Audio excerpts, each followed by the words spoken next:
ipaliwanag kung paano ginamit at saan gagamitin itong lumalaking confidential funds. Kasi from last year, yung pagpa-file ng kaso laban dito kay Duterte, inspirasyon po sa akin yung mga taong nabiktima niya ng human rights violation at nabiktima niya ng mga red tagging.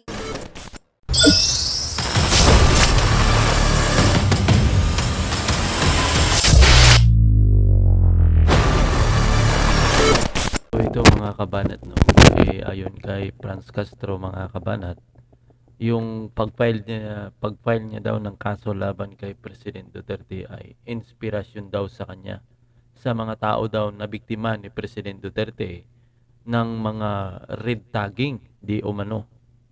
Pero medyo nataka ako nung nagkaroon ng press conference na matagal-tagal na itong si Juma Sison, binanggit yung mga pangalan ng mga grupong ito like ACT Teacher Party List, binanggit na rin yan. Yung binanggit pa nga doon yung isa to, yung kay Brosas, pero wala silang imik doon. Yun mismo yung nagsalita, yung founder ng CPP-NPA, pero wala silang imik. Pero dito kay President Duterte, binabanggit lang sila pangalan na related sila dito, ay nagagalit sila kay President Duterte. Di ba? Pati anak ni President Duterte ay nagsalita na, no? Papanood ko sa inyo mamaya itong nagkaroon itong Makabayan Black mga kabanat. Medyo mag-ingat-ingat dito si President Bongbong Marcos.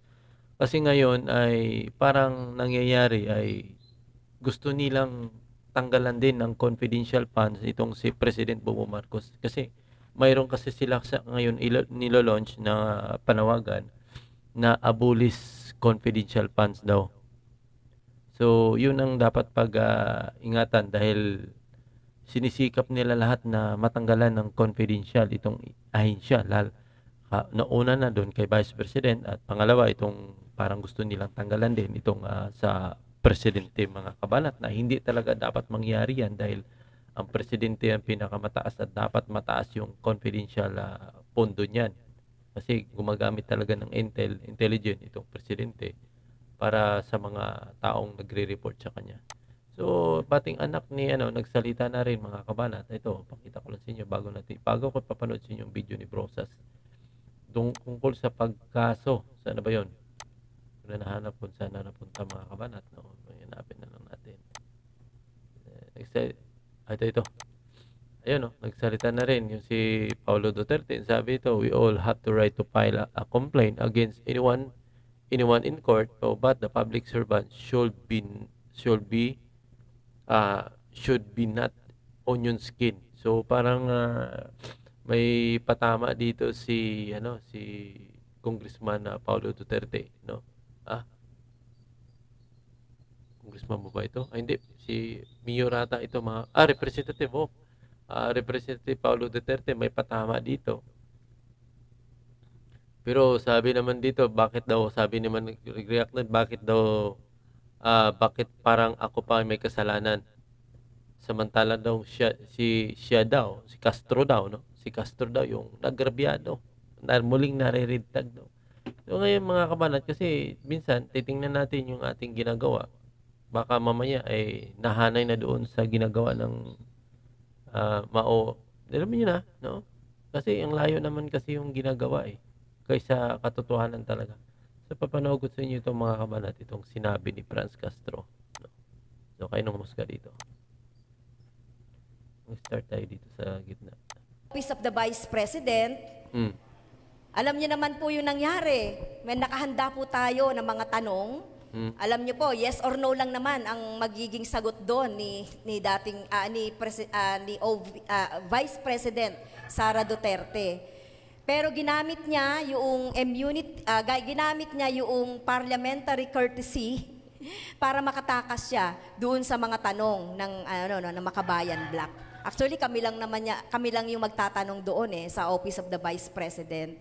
Pero nakita niyo naman, tinerminate agad yung budget, hindi yung budget hearing. Tinerminate agad yung budget hearing ng senior deputy speaker Sandro Marcos. At doon na nga Yun ang nangyari na binabalik niya kasi yung nangyari noon nung unang hearing, unang araw na pagdinig sa budget nung pina-terminate kaagad ni Sandro Marcos. So, yun, binabalik-balik niya. alam niyo po, pinagpatayan tayo ng mikropono, tinapos agad, nakita niyo naman, nagtayuan,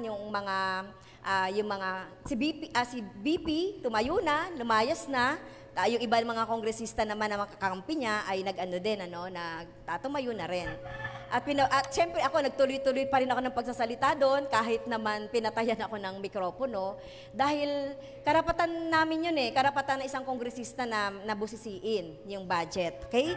So doon nagsimula yan at hindi lang naman yung Ay, teka mga kabanat, ito bang budget ng mga pundo ng mga congressman na ito, pwede kaya itong busisiin din? Like itong si Franz Castro, no? Napakalaking pera ang dumadaan dito every year eh. Hindi kaya pwede ito busisiin kung saan ba talaga ginamit? Wala bang kapangyarihan itong COA na busisiin talaga ito? Kasi totoo lang, ilang milyon, no? Napakalaking pera ang dumadaan dito sa mga mga congressman na ito. Pero sana busisiin din ito ng COA para malaman talaga kung talagang ginamit ba talaga sa tama. Kasi mamaya itong mga congressman natin, halos 300 yan, sila yung maingay, sila yung dakdak ng dakdak. Kinokontra nila yung confidential fund. Minsan kasi yung mga congressman, mga kabanat, balat kayo lang yung pagpakitang tao nila na may malasakit sa budget eh. No?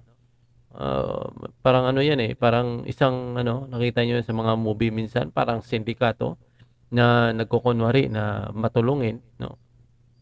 Pero ang sa likod ng ang ginagawa nila ay napakalabag pala sa batas. Dapat siguro sa akin, dapat magkaroon din ng pag-audit dito sa budget kasi narinig ko yung budget daw ng mga congressman hindi naman talaga na-audit eh. Hindi din alam ng taong bayan kung saan talaga ginagamit itong pundo ng mga congressman ito. Dapat siguro mabusisi din yan mga kabanat. Office of the Vice President, DepEd, yung binubusisi natin, yung confidential funds at saka yung budget. So makikita niyo Yung naman, itong si Castro, lang naman mga kabanat yung binubusisi niya, puro confidential funds na naman Wala naman siyang tinatanong na iba na related sa DepEd. Halimbawa, kung paano mapaganda yung sitwasyon sa DepEd, hindi Makikita mo talaga na isang one way lang yung tirada niya kay Vice President Yung confidential fund lang talaga. yung tatlo ni Representative Arlene Brosas, ni Representative Raul Manuel, ay talaga at kailangan ipaliwanag kung paano ginamit at saan gagamitin itong lumalaking confidential funds. Kasi from Hindi nga last pwede year, sabihin kung saan gagamitin. Ang kulit, no? Ang kulit nito. Diba, ano klaseng taong ito? Confidential nga Confidential nga ang binabanggit tapos gusto mo malaman kung saan gagamitin. Pwede yan ma-audit, no? Sabi nga nila, pwede yan ma-audit pero ang taong makakaalam niyan, limitado lamang. Hindi rin pwede i-publish, hindi rin ipakita sa inyo. Diba? Loko no? Confidential. Sinasabi ng confidential pero gusto niya malaman kung saan gagamitin. Ibang klase. so yun nangyari, no? So bawal ito. Although Ito, ako, ito'y patungkol kay President Duterte. Maiksi lang itong pahayag niya. ako lang po ang involved dito dahil ako yung pinagbantaan. Pero ang laban natin po na ito ay hindi lang po laban ko. Laban po ito ng mga mamamayan. Lalong-lalo na yung mga inaapi ng ni Duterte, lalong-lalo na yung mga nakaranas ng extrajudicial killing nung panahon na yon. Hindi pa rin naman kasi din umuusad yung hustisya na inaasam-asam natin sa ICC. Kaya ito po ay inspirasyon po sa akin yung pagpa-file ng kaso laban dito kay Duterte. Inspirasyon po sa akin yung mga taong nabiktima niya ng human rights violation at nabiktima niya ng mga red tagging, vilification. Alam niyo po kaming mga makabayan representative kahit na yung iba pang mga representative na wala sa posisyon ngayon. Alam niyo po, halos araw-araw nakaka-receive kami ng mga red tagging, mga bunga rin naman din yun ng takot din sa pamilya namin. So yan mga kabanat, sabi niya araw-araw daw siya nakaka-receive ng red tagging. Kasi minsan mga kabanat, no, yung ginagawa kasi, medyo kino-question na ng taong bayan eh. No? Kino-question na ng taong bayan kasi minsan dapat yung ginagawa natin, titingnan din natin. No? Ay, ang iba dyan eh, gaya itong sila ni ano, puro against sa government. No? Minsan hindi mo na alam kung talaga bang yung ginagawa nila kagaya nitong si Franz Castro. Minsan nagtaka ako dapat itong si Franz Castro at si Vice President Sara Duterte kasi dapat combine yan eh. Magkasundo ang mga yan kasi itong si Castro, representative ito ng mga teacher. Si Vice President ay DepEd Secretary. Dapat magkatugma sila. Pero kinokontra niya si Vice President Sara Duterte. No? Nung nakarang hearing naman, ang inasahan natin doon, sa budget, yung tatanungin niya kung paano pagandahin ni Vice President Sara Duterte itong DepEd. Pero taliwas eh. Puro confidential yung pinagtatanong. No? Yung hindi namang confidential. Puro confidential yung nasa bunga. Ngayon, naglalan sila ng abolish confidential. No? Yung pondo ng confidential daw ay gusto nilang tatanggalan. Nagsisigaw sila na i-abolish. So, anong klaseng ito, representative ito. Dapat nga, mga taong ito dapat maano man, hindi lang sa sila, no, dapat lahat ng mga congressman dapat ma-audit din yung mga budget nila kasi may mga balita ako naririnig na ito palang budget ng mga congressman hindi naman talaga ito nalalaman kung saan talaga nila ginagamit. Dapat makikita rin itong gaya nitong Makabayan Black, sana malaman din kung saan nila ginagamit kasi gusto magkaalaman eh. Tinatanong nila kung saan gagamitin itong confidential fund ni yung funds ni ginihinging pondo ni Vice President Sara Duterte, ni President Bongbong Marcos, yung confidential saan gagamitin. So, yan nga eh, medyo tanong ng isang parang hindi nag-iisip eh. Kung bakit? Confidential na nga yan. Bakit tatanungin mo? Di ba? Sinabi na nga confidential, bakit tatanungin mo pa kung saan ginamit? Di ba? Medyo lang sinakyan kasi ito ng mga anti-government, anti-Duterte eh. No? Sinakyan nila ito at iba ginagamit daw para pampundo daw ni Vice President Sara Duterte sa 2028. Imagine mo, pinopolitika na samantala, may 5 years pa tagal pa nun. Tagal pa nun. At saka si Vice President Sara Duterte, kahit di na yan gumastos sa eleksyon, ay talagang maraming taong tutulong dyan. Di ba? Daming tutulong yan. Talagang kung gusto ng taong tumakbo yan, talagang kahit di magastos ng 5 duling yan, kayang patakbuhin yan kasi daming gustong patakbuhin yan sa darating na eleksyon. Di ba? Kung kay President Duterte, di ba? Si President Duterte, wala namang pera yon eh. Hindi naman gumastos yun ng pera niya eh. Pero ang suporta ng tao, napakarami. So kay Vice President Sara Duterte, kung talagang kinatakot nilang tatakbo, gagamitin.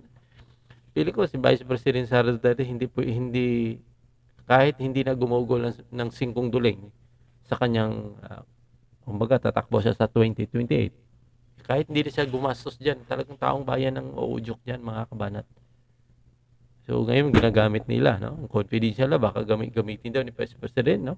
Corrupt daw si Vice President Sara, no? Ito mo mga palos, yan ang ginagamit nilang alibay para makakuha ng simpatya laban dito kay Vice President para magalit yung taong bayan. Ginagamit lang nila. Pero sa akin, wala akong question din sa confidential yun. At least na ginagamit ng tama. Gaya ng nangyari sa NTFL CAC. Nakita naman natin yung mga kung saan ginamit ng NTFL CAC itong pondo. So yun lang muna mga kabat. Maraming salamat sa see you next video.